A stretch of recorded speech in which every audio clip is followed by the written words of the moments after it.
Hello, my name is Dr. Sacha Kagan.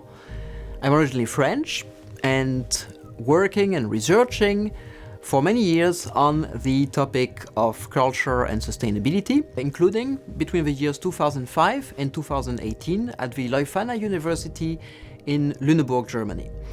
And also, back in 2018, I was part of some workshops that were given at the University of Cape Coast as part of your doctoral school. I hope you enjoy the videos. The expression sustainable development became internationally known through its use in the Brundtland Report at the United Nations in 1987. The expression was used to characterize the aim to achieve social justice around the world, while reconciling it with both economic development and ecological integrity. Sustainable development was then understood as the goal of achieving a just world and well-being for present generations within the means of our planet and without compromising the well-being of future generations. Some people prefer to use the term sustainability instead of sustainable development. This is in short because of the history of the term development and its general association with a belief in perpetual economic growth. Often, at least in the English language, those who prefer to speak of sustainability are relatively more critical of contemporary forms of capitalism and of putting economic priorities above everything else, as still do many mainstream discourses on sustainable development. The dominant discourses on sustainable development and on sustainability worldwide speak of pillars of sustainability, usually three of them: an ecological, an economic, and a social pillar. The imagery is very clear and evocative. It is one of stability provided to human development by three supporting domains, clearly distinct and separated.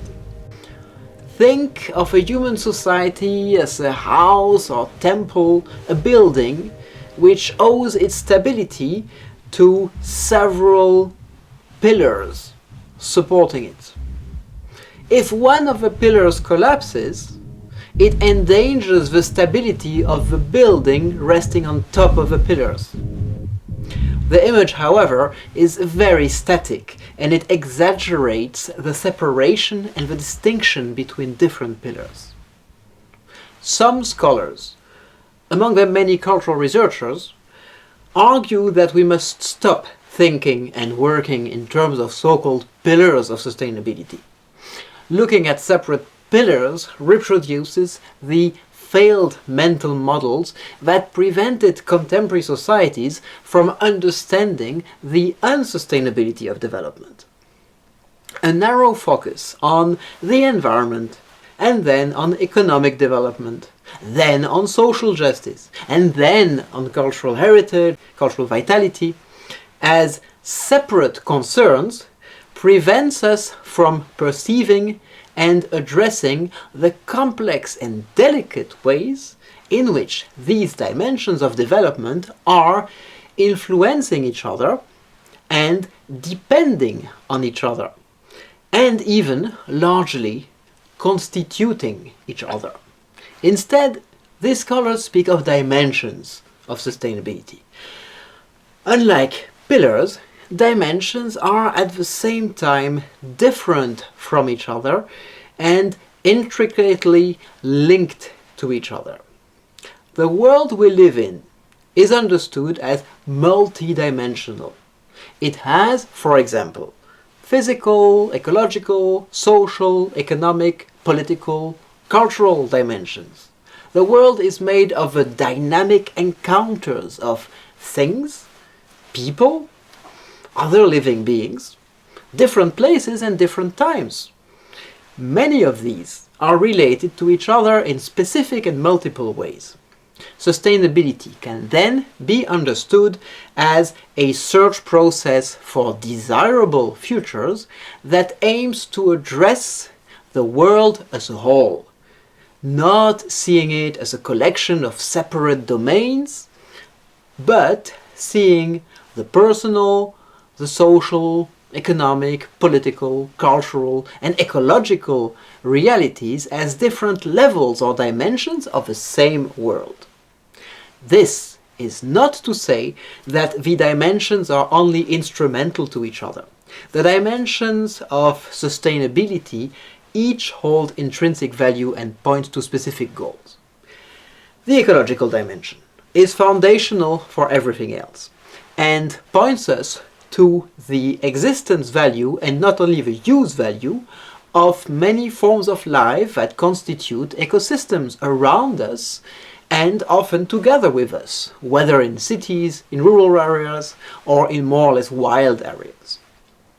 The social dimension points to the imperative of justice for all groups in a society, which means developing a dynamic awareness to the situations of any marginalized groups and to the dynamics of multiple injustices.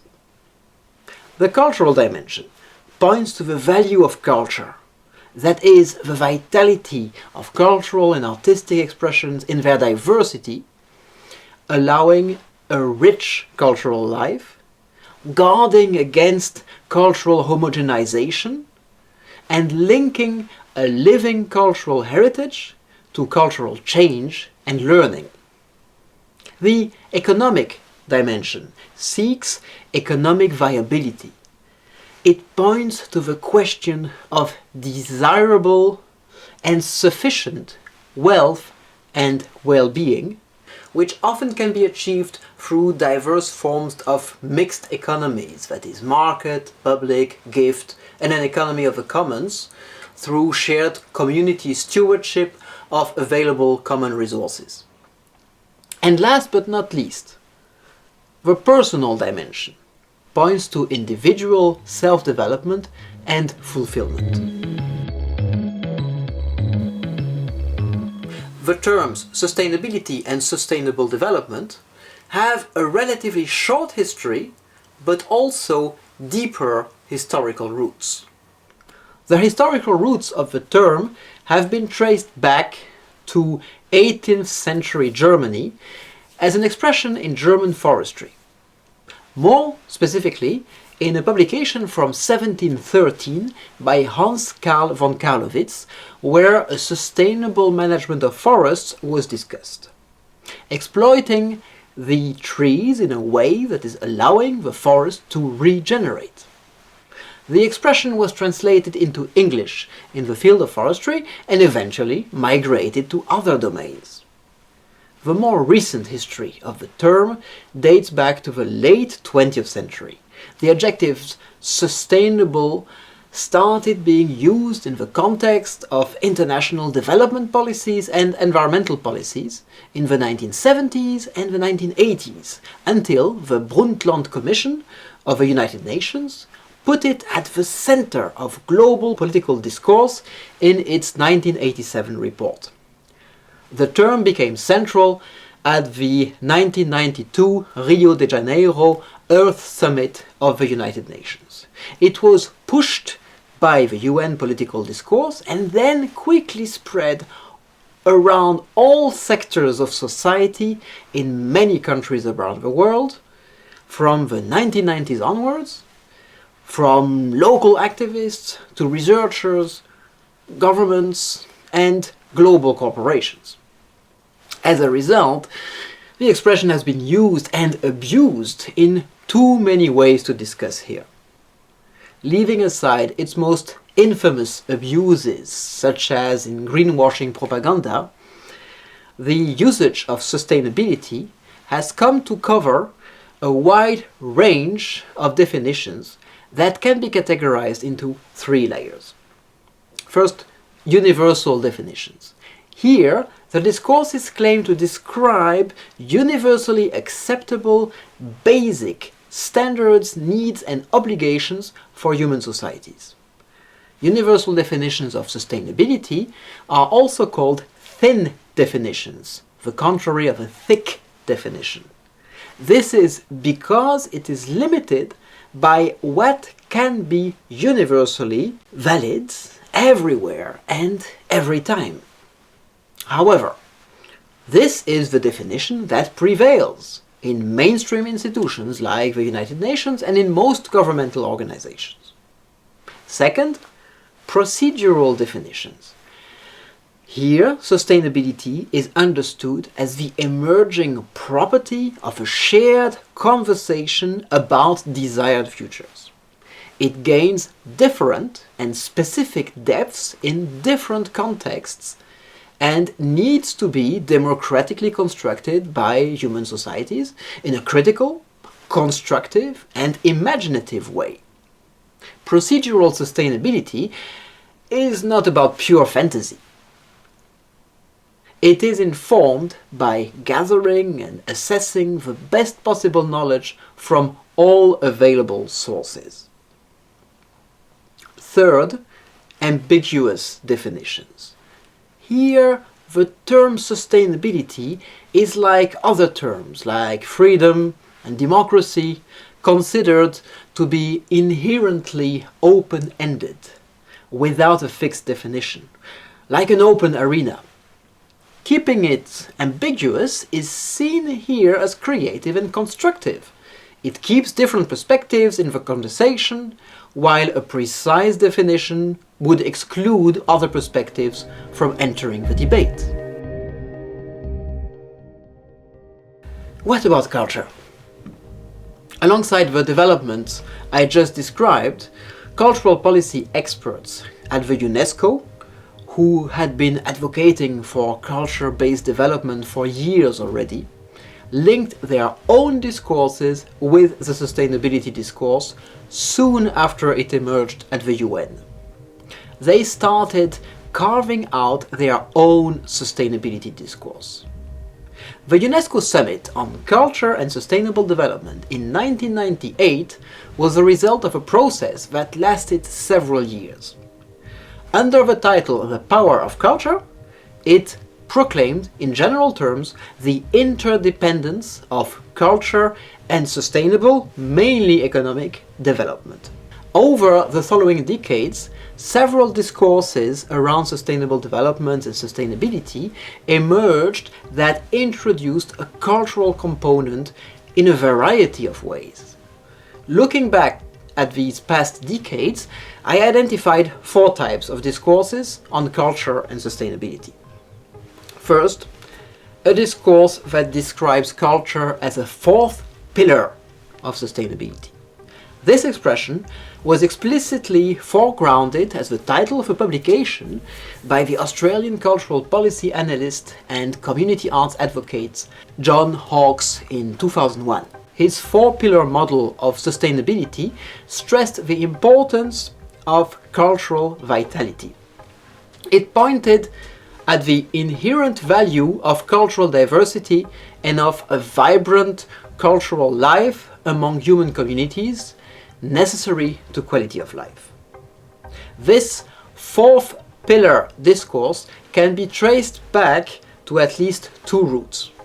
The policy field of cultural planning, which emerged in the 1980s in the USA in urban and regional policy, and was further articulated in Europe from the 1990s onwards as a trans-sectoral approach to policy making, and community cultural development, which is a North American term for policies supporting community arts and the cultural practices of communities under a logic of cultural democracy and human development.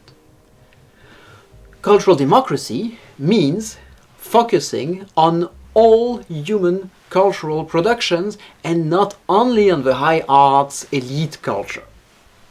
The 4th pillar discourse was then taken up by others, including United Cities and Local Governments, UCLG, an international organization federating local governments, which since the mid-noughties, the years 2000, especially with its Agenda 21 for Culture in 2004, has been advocating for the strategic positioning of culture and culture-related policies, as a fourth pillar for sustainable development in its own right, meaning not only culture as an instrument for achieving goals related to the other pillars, but also as an own domain, acknowledging cultural goals for human development. Now to the second discourse I identified. Another discourse emerging from the late 1990s onwards, and eventually finding some common ground with the fourth pillar discourse, used the expression cultural sustainability. It investigates and advocates for aspects of culture that are deemed worthy of consideration from the perspective of sustainability. It also focuses on the ways in which cultural processes and cultural institutions are sustaining human communities and societies as well as landscapes. By the way, the same term, cultural sustainability, is also sometimes used for investigations into so-called sustainable processes and effects located only within the cultural field.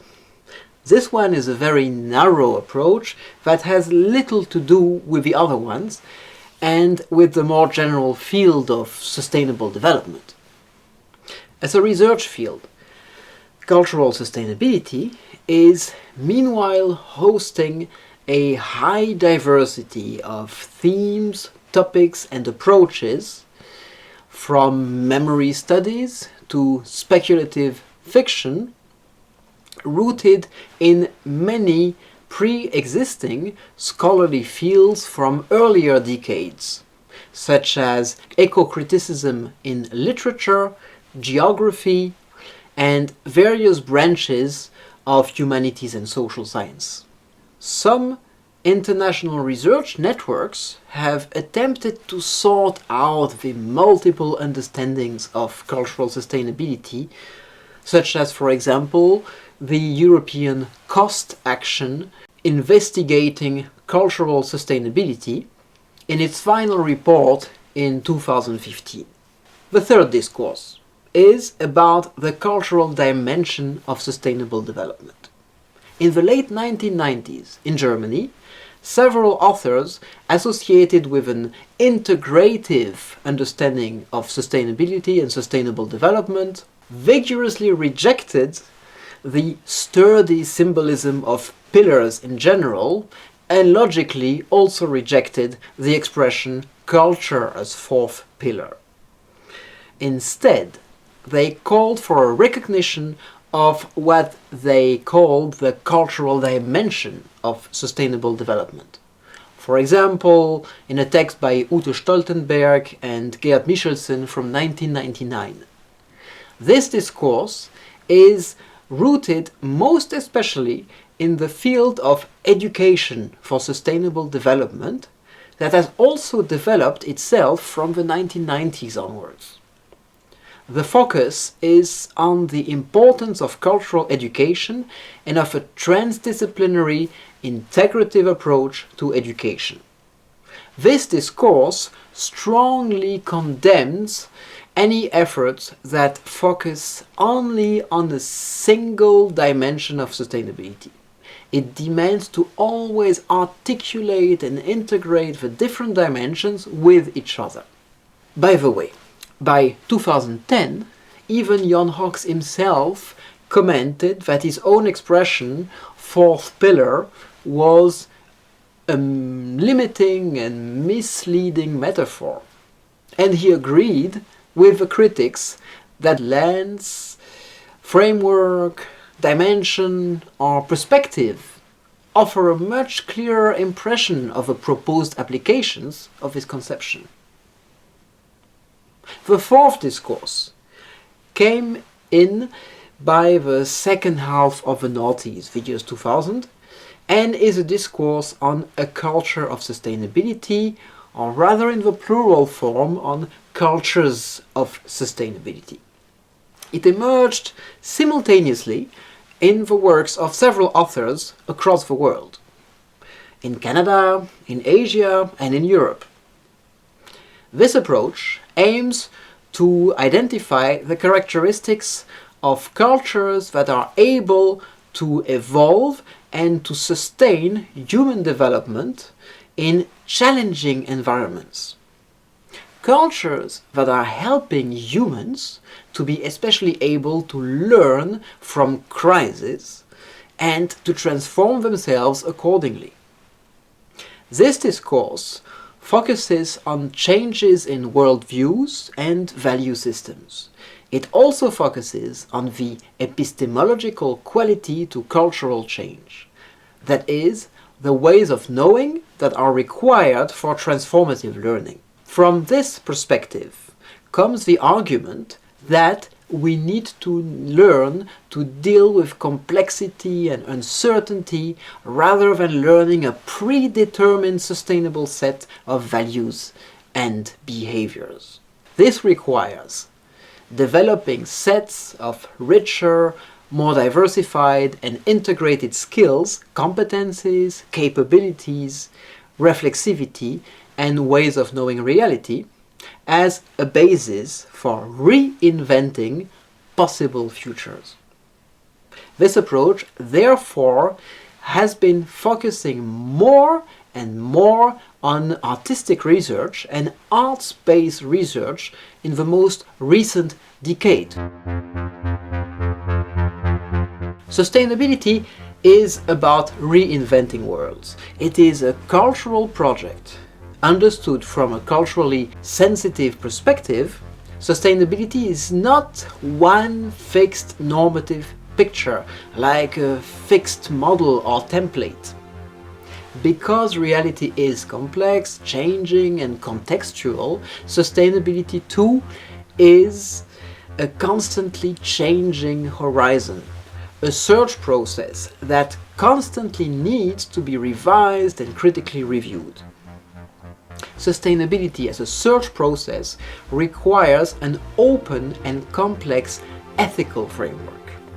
It then seeks no supposedly universal but instead transversal properties which allow translocal exchanges and cultural translations from one context to another thanks to intercultural and transcultural learning. However, this does not imply a radical cultural relativism. Sustainability cannot be achieved by denying the reality of transcultural phenomena, like, for example, in the physical realm, thermodynamics. In our biosphere, the ecological realities of ecosystems, climate change, and biodiversity loss. Or the transcultural realities of shared human diversity across societies, for example, in relation to gender, sexuality, and confessional orientations. A society that imposes one fixed definition of harmony and excludes any cultural minorities, sexual minorities, or confessional orientations is failing to fully engage in the search process of sustainability. A focus on cultural sustainability should not mean that we would lose sight of the other dimensions of a sustainable development.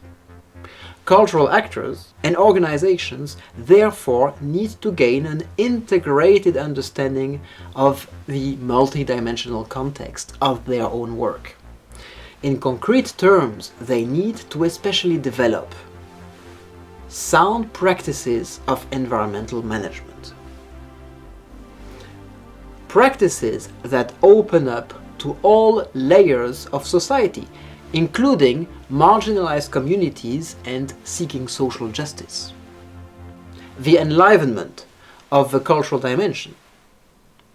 Personal fulfillment for people involved.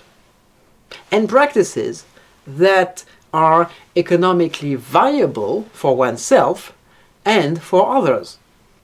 Thank you for watching this video.